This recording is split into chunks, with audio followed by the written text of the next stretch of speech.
Let's lose my phone. Right. Just come and hit me a few more.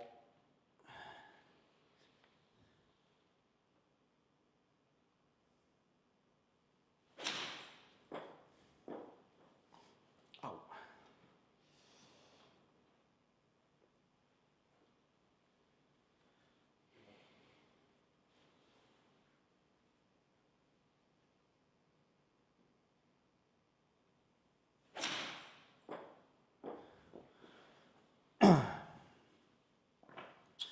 We get one more at least. Laurie, please.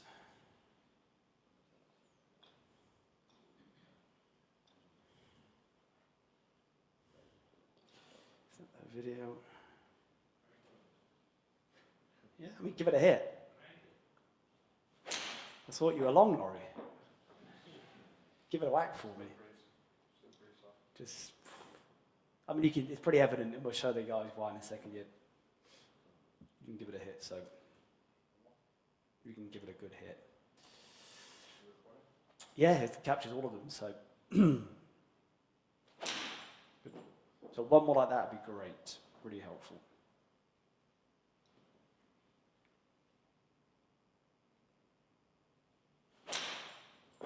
That's better. Don't make me mad, eh? Who was that guy? Was it David Bannon, the Hulk, for that generation? Don't get me angry. Right. That's better, Laurie. Okay, let's just kind of do this just to give the audience a different experience, maybe, we'll look at some different areas rather than I think we could always spend time around some of the posture-based stuff like we had with the young lad before. There he is. Okay, I mean, I'll actually, so apologies for showing Excel spreadsheets. That would just drive me insane.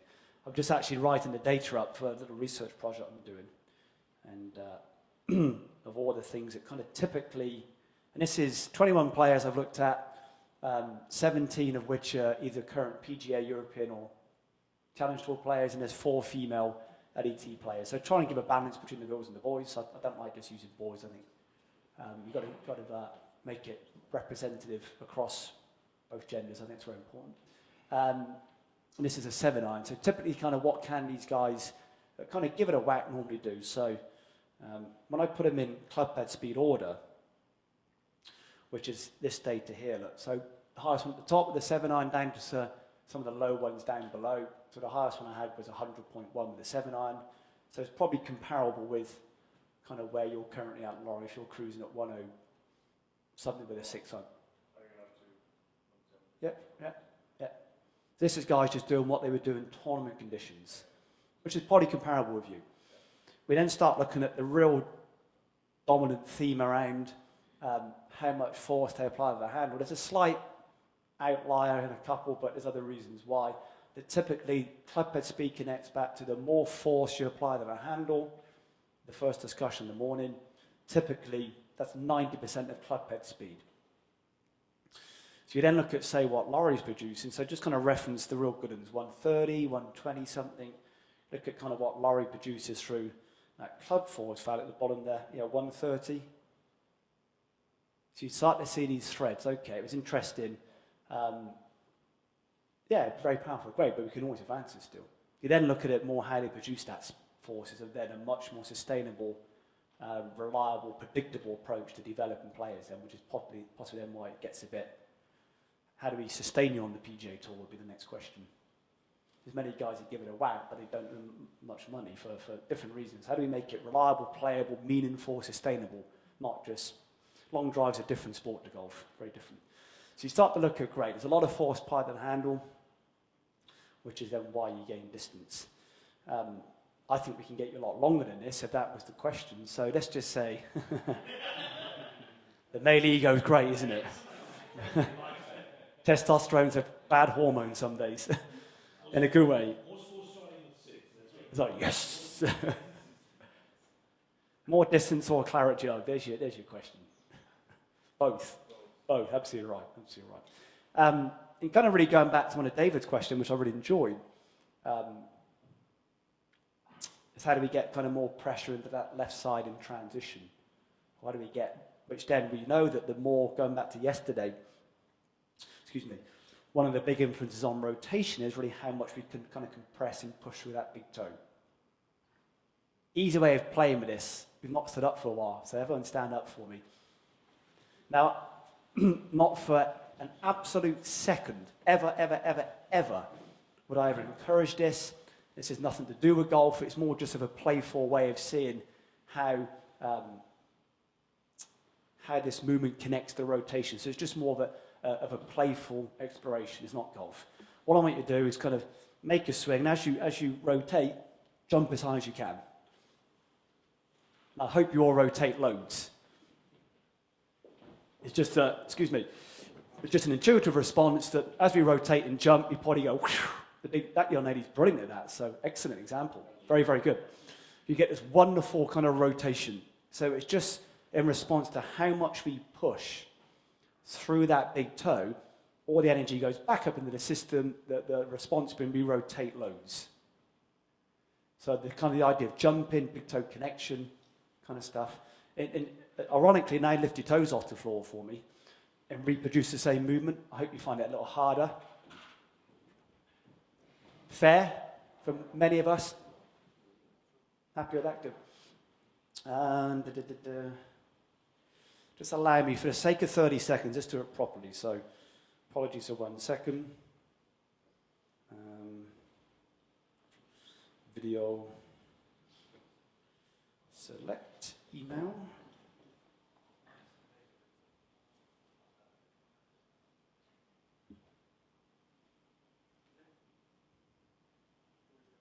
Let me just email that to myself. I'm going to bring it up on screen then. You start to see how he responds through foot and ankle, but there's a reason why I think the feet move this way. I don't think the feet is the reason why. I think it connects back more to his upper spine and neck again. Can I just point out a little thing that we analyse and try to look at as well? Of course, yeah. You want to have his feet very square. And you should achieve a lot of his power with a lot of lateral this way. So it was all a lot of this. So we slowly try to adapt it, kind of change his foot angles. Sort of trying to really create more of this kind of look to his golf swing.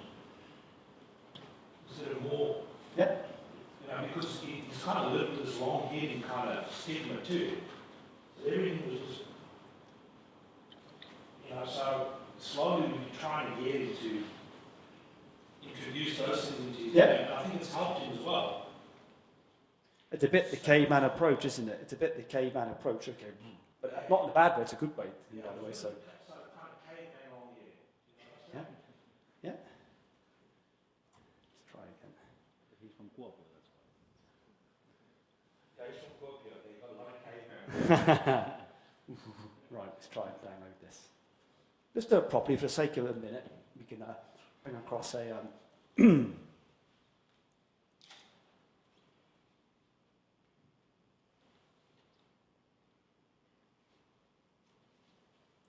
A lot of files open today, right? So let's come back to your feet in a second. But it's even the way, I'm sure Mate will, just the way he even lives through how very, especially to that lead, but how he lives on that needle, that very pronated, kind of everted ankle position. That would certainly be an observation. So the kind of tripod approach again. Yeah. It used to be kind of a square. You're not wrong. It's not rotating the foot, it's how the foot sits. Yeah. So you could rotate and still be very pronated and everted in the foot. So you look at it then intrinsically. This is not the issue still. I know we're digressing slightly, but I still think it's the neck and upper rib cage which makes the foot do what it does. So I think you'll get better at that. When he gets better at this, the response and then be able to rotate more. So we're kind of partway through the story. But just to kind of try and stay a bit on theme, to move that way through, to rotate that way, the foot internally has to then supinate. So essentially move that way. It doesn't move that way, but to allow us to move that way through in rotation, that the bone structure, the ankle, the foot, actually inside the joint is doing this. the foot move that way. If it lives in that position, talk about conflicts again, like we spoke about a few times in the last few days. There's a real conflict internally then that he lives in this position, but he wants it to move that way. So there's like an internal conflict. Okay, I live like this, but that's a little challenging. So even just so it's not so much, Laurie, the orientation of the foot, it's more how the foot sits on the floor. So again, I'd be, again, in a different environment, exploring some barefoot stuff, the tripod connection. Can we get that lovely 3 connection points, both the medial and lateral borders nicely visible? Can we get good foot connection? That's stuff you can do post-session. But I think partly because of, again, what he's reluctant to kind of maybe do through here because he lives in that position, he simply found a way of moving around that imbalance again. So we actually just kind of why can't you play?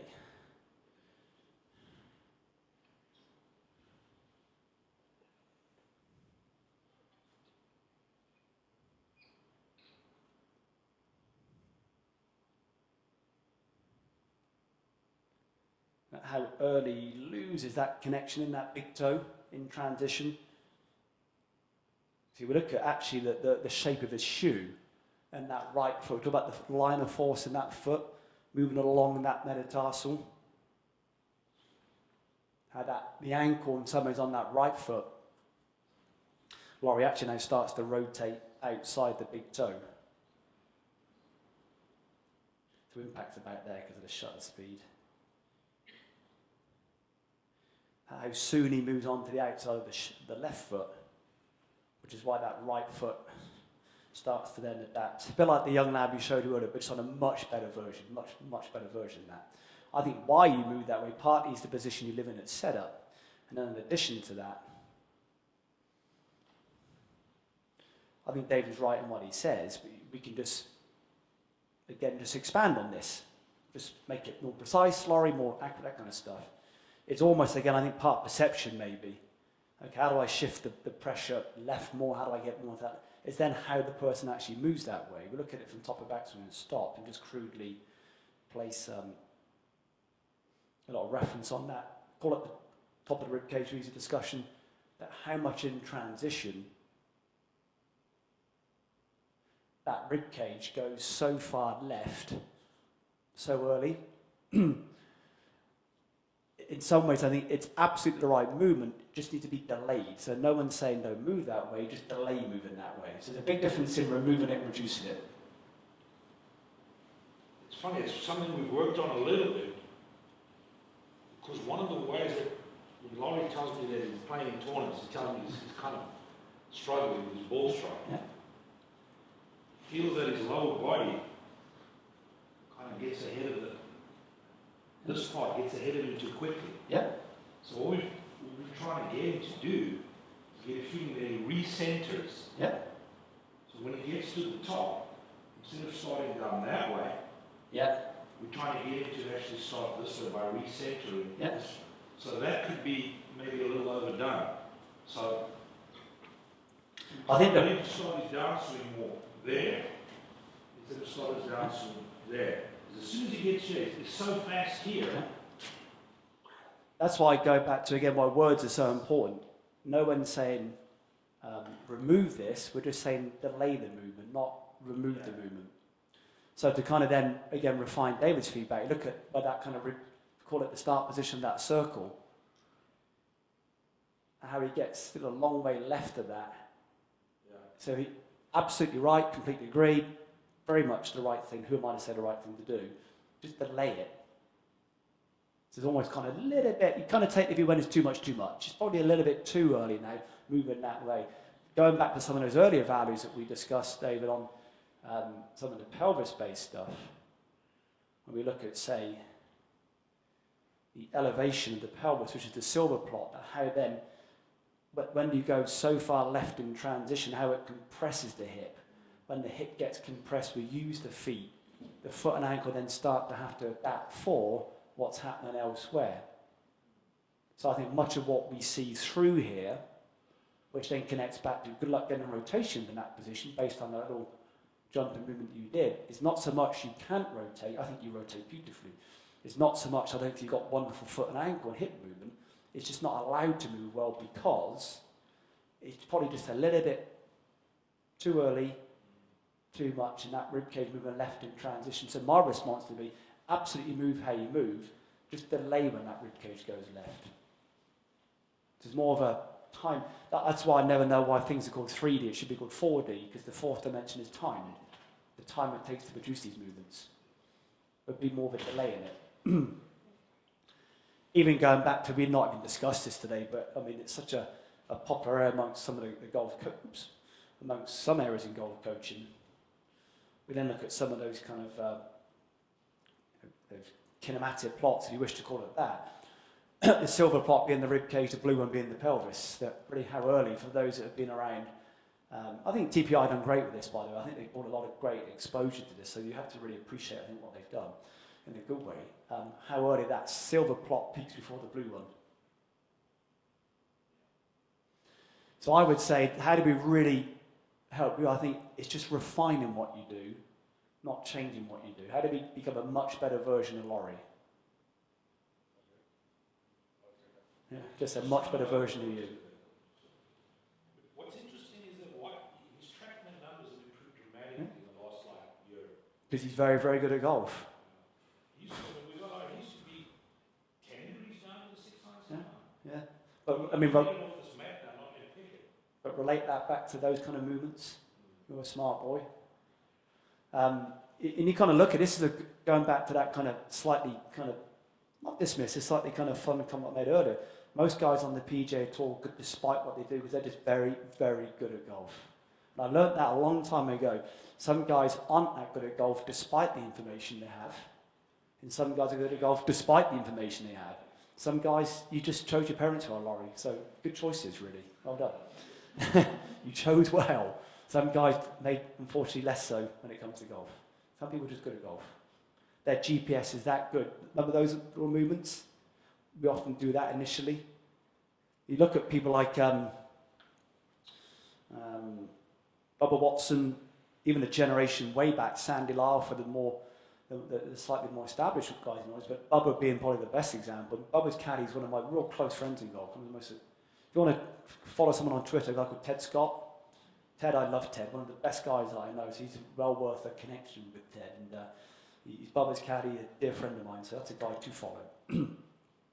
And Bubba's neurological system, his brain can adapt much more accurately, much later, which is why he can do things that most of us can't. So some of the best examples being, if you look at Bubba, say, halfway down, you think, how does he hit that flight from that expected perceived position? He can make very precise adaptations very close to impact. Because they're called neural adapters. The problem with neural adapters are, having them sustain those movements can be challenging, which is why they win and then they drop away for 2 weeks. They win and drop away. So they're very good at adjusting, but having them stay there can be. I would just say in Laurie's case, it's just absolutely right. It's just delaying how soon that ribcage goes left. How would I approach this in a session? Elbow beneath shoulder halfway down. So if you're my mirror, Laurie, so I'm looking at you as my mirror now, around about halfway down, elbow beneath shoulder. Ironically, you mentioned one of the guys I'm lucky to spend time with earlier on. You look at how he rehearses movement. He's that way anyway in his personality. Is very much for a similar, that's just how he represents what he does. Apart from that, I mean, good, so you look at it, he's a great example, Laurie, if you can look at 4, 5, 6 things. He's probably got one thing to look at. Just delaying the ribcage movement, not removing the ribcage movement. I'll be curious then how we then start to, we'll actually do some shots on this now, how we then start to keep that connection through that big toe until post-impact. So just come and take your start position for me, Laurie. Yeah, that's fine. So we'll actually hit a few balls with this. How are we doing for time? So, okay. Where's the young lady gone? 5 minutes, is that okay? Just go to your top of your backswing and stop. So as that rib cage delays moving left in transition, stop at impact for me, but still keep that connection through. And look at the right foot, will start to shift now, and certainly for Henke and the guys there, maintain that connection. Post-impact can do what it wants to a level. unless you've got the most wonderful hips and ankles, it will move that way. So back into that start position again. So just top of backswing and stop. So just delaying that rib cage. So around about halfway down, perhaps the boys, Mate in particular, can see elbow under shoulder joint, keeping that lead foot, that big toe connection. So about perception, he'll very quickly join the dots. Clearly a wonderfully aware player. Let's start to the idea of perception, affordances again. So that's the affordance. He's playing with how can I do this now? Okay, that's a bit different. Just show me that once again, this is very good, Laurie. So top of backswing and stop. So around about when the elbow's beneath the shoulder joint, have that connection to that lead toe still. Show me impact from there. So would you be happier, David, with that? What do they say? When speak now or forever hold your peace. And the doors open up. No. One number that I looked at, Yeah. here, his forex wasn't coming enough. Wasn't working. I mean, he said with his other segments, it was 9 meters per second or 9 degrees per second. See right here? It's probably because he was actually getting it too far this way and wasn't rotating. You're right. It's not. You're right. You're right. You are, of course, you're right. It's not so much it doesn't rotate; it's more it's not allowed to rotate. Just play a few, and just whatever that means to you, just play with it. So just explore that awareness you now have.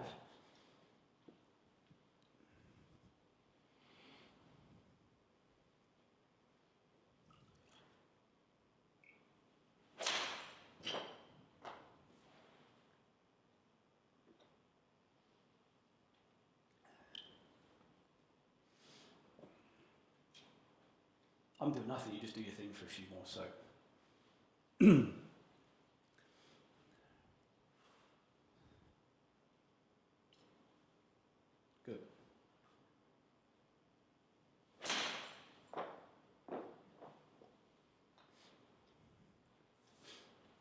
Just play a few, Laurie, just 2 or 3 more, but just taking a slightly kind of playful approach to things today.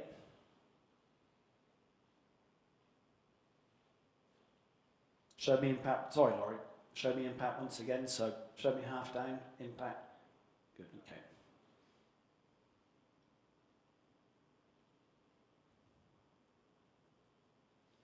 okay. You go whenever you're good, so.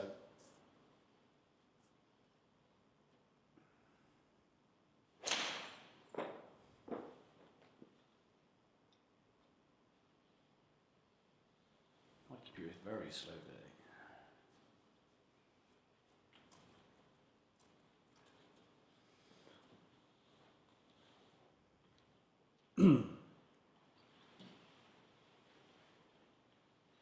As I might do many things at once. Good.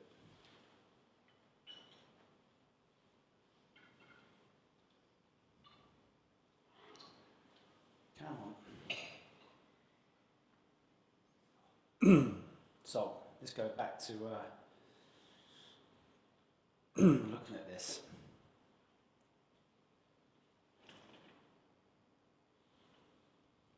Come on, computer.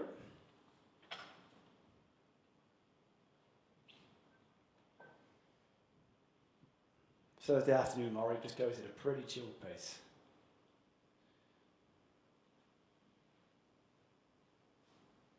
Let's remove that and actually look at it this way.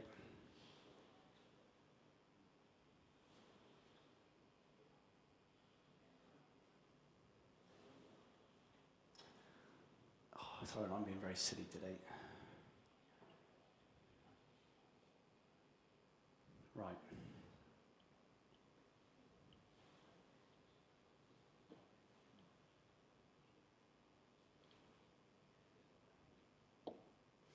I think the thing to look at here,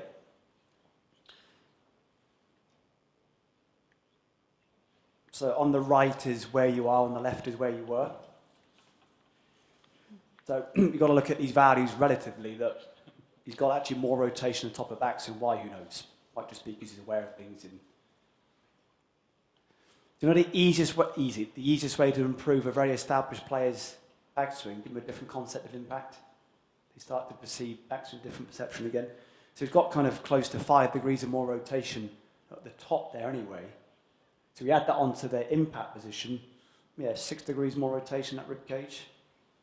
So he'll get rotation through here, I think, when he starts to just explore and play with. Pretty much what we just discussed there. So he's actually rotated more from, even going back, David, for you now around some of those rotational speeds. Look at where he was. How things just go much quicker around that rib cage. That's just playing with, just, I think, done in a much more realistic environment, done properly, much more discussion, awareness.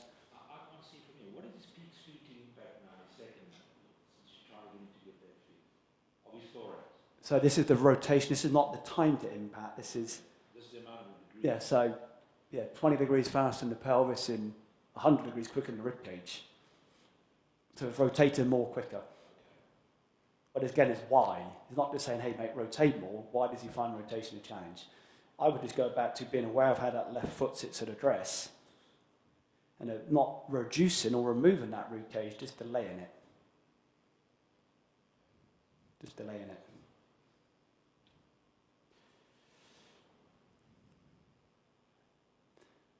Happy with that?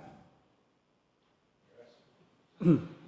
You're not paid to guess, you're paid to know, Laurie. Justin Rose doesn't guess. Okay, we don't need to in a good way.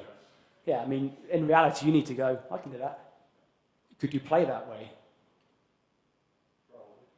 What's the doubt? Yeah, you just need time in there. I mean, you look at most guys, they often need 5 minutes, quiet corner, no distraction. But more conceptually, you could kind of see value in doing that. Cool. Hold on, let's get you disconnected and all ready to go.